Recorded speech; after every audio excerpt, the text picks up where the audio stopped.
সেখানে বিজেপি বিধায়কের নামে পোস্টার মারা হয়েছে। পাল্টা তৃণমূল নেতাদের ল্যাম্প পোস্টে বেঁধে পেটানোর নিদান দিচ্ছেন বিজেপি নেতা সুশান্ত ঘোষ বিধায়ক। তিনি এই হুমকি দিচ্ছেন, তৃণমূল বিজেপির সঙ্গে পেরে উঠছে না, তৃণমূল নেতাদের ল্যাম্প পোস্টে বেঁধে পেটাবো। এই নিদান বিধায়কের। পোস্টার দেওয়ার অভিযোগ ইতিমধ্যে অস্বীকার করেছে রাজ্যের শাসক দল তৃণমূল কংগ্রেস।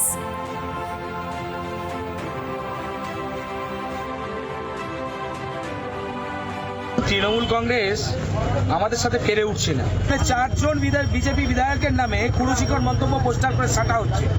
চালাকি মনে পেয়েছে স্বপন নন্দী, পলাশ রায়, খবর পেয়েছি ওরা দুজনে গাড়িতে করে এই পোস্টার ছাপিয়ে এনেছে আরামবাগ থেকে। পরিষ্কার কথা বলছি, পুলিশকে চেক করতে হবে কারা এই অপরাধের সাথে যারা যুক্ত আছে তাদেরকে খুঁজে বের করে তাদের শাস্তির ব্যবস্থা করতে হবে, নাহলে কিন্তু আমরা ছেড়ে কথা বলবো। তৃণমূল নেতাদের ওই পোস্টারে ল্যাম্প পোস্টে বেঁধে পেটাবো, আমরা ল্যাম্প পোস্টে বেঁধে পেটাবো। বিধায়ক সুশান্ত ঘোষের বক্তব্য শুনছিলেন আপনারা। আমরা কথা বলবো, দিব্যেন্দু এই মুহূর্তে আমাদের সঙ্গে রয়েছেন, আমাদের প্রতিনিধি টেলিফোন লাইনে। দিব্যেন্দু, ঠিক কি পোস্টারে লেখা হয়েছে যাকে কেন্দ্র করে তুমুল উত্তেজনা, এবং বিজেপি বিধায়ক তিনি তো যা বলছেন সেটাও কুকথার সামিলই, কি বলা হচ্ছে? হ্যাঁ, যে পোস্টারে লেখা আছে যে খানাকুলের বিজেপি বিধায়ক মহিলাদের নামে কুরুচিভাবে পোস্টার করা হচ্ছে সেটা বলা যাচ্ছে না, এবং তিনি লম্পট রাজা, খানাকুলের লম্পট রাজা, এই ধরনের একটা বিজেপি পোস্টার পড়েছে এবং তার সঙ্গে মহিলাদের নামেও একটা কিছু কুরুচিকর মন্তব্য দেওয়া হচ্ছে, সেটা আমি মুখ প্রকাশ করতে পারছি না। কিন্তু এটা পরিষ্কার দেখা যাচ্ছে যে খানাকুলের লম্পট রাজা, এই পোস্টারকে ঘিরে সকাল থেকে এখানে ব্যাপক উত্তেজনা ছড়িয়ে পড়ে। তারা দফায় দফায় পথ অবরোধ করে, থানায় গিয়ে বিক্ষোভ করে, এবং দোষীদের তারা বিজেপি বিধায়ক যে সুশান্ত ঘোষ, তিনি ল্যাম্পপোস্ট, তৃণমূল নেতাদের ল্যাম্পপোস্টে বেঁধে রেখে মারবে বা পেটাবার একটা নিদান দিয়েছেন। এবং তিনি যেটা বলেছেন যে যতক্ষণ না দোষীদের গ্রেপ্তার করা হচ্ছে ততক্ষণ তারা দফায় দফায় বিভিন্ন জায়গায় আন্দোলন চালাবে এবং পথ অবরোধ করবেন, থানা ঘেরাও করে বিক্ষোভ করবেন। এই মুহূর্তে কিন্তু গোটা খানাকুল জুড়ে ব্যাপক উত্তেজনা আছে। যদিও তৃণমূল নেতারা বলেছে যে এটা তৃণমূলের কালচার নয়, তৃণমূল এখন নিজের কাজে ব্যস্ত। কিন্তু দিব্যেন্দু, সুশান্ত ঘোষ তো দুজনের নামও করলেন, আমরা শোনালাম সেই নামগুলো। তিনি একজন দুজনের নাম উল্লেখ করছেন যে তারা এই কাজ করেছেন, এই অভিযোগ তার। পুরোপুরি নাম উল্লেখ করেছেন স্বপন নন্দী, যিনি রাজ্য সম্পাদক, এবং পলাশ রায়, যিনি আরামবাগ জেলা যুব সাংগঠনিক সভাপতি। যদিও এই মুহূর্তে যুব সভাপতি পলাশ রায় তিনি ক্যামেরার সামনে আসেননি এবং তিনি মন্তব্য করতে চাননি, তবে খানাকুলের যিনি প্রাক্তন সভাপতি অর্থাৎ রমেন প্রামাণিক, তিনি সেখান থেকে জানিয়েছেন যে এই ধরনের প্রস্তাব তারা দেয়নি এবং এটা বিজেপির পুরোপুরি গোষ্ঠীদ্বন্দ্ব, এবং সেই নিয়ে তারা মানে উত্তেজনা ছড়াতে ভোটের আগে হালে পানি পেতে বিজেপি এই ধরনের একটা নাটক করছে। এটা হচ্ছে পাল্টা তৃণমূলের বক্তব্য থেকে পাওয়া গেছে।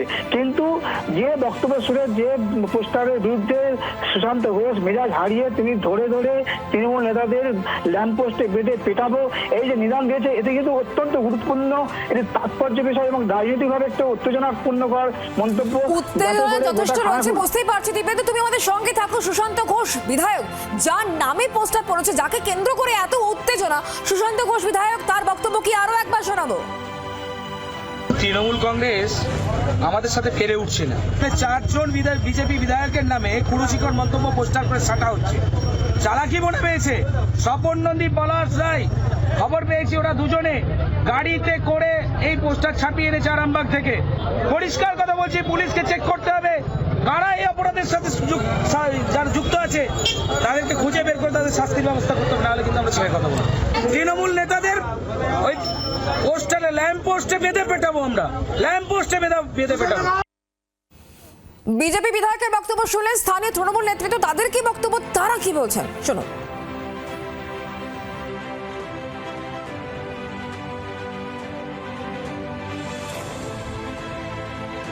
তৃণমূল কংগ্রেসের খেয়ে দেয়ে কাজ নেই যে এইরকম এই লুম্পেন ছোট লোকদের বিরুদ্ধে এরা এরকম ভাবতে হবে বা করতে হবে। খানাকুলের মানুষ এই পুরুলজালি বিধায়কের চরিত্র সম্বন্ধে ওয়াকিবল, এটা আর বাইরে থেকে কাউকে উপদেশ বা আমাদের দিকে বোঝাতে হবে না। আমরা জানি, আমরা ছোট থেকে বড় ওকে দেখছি।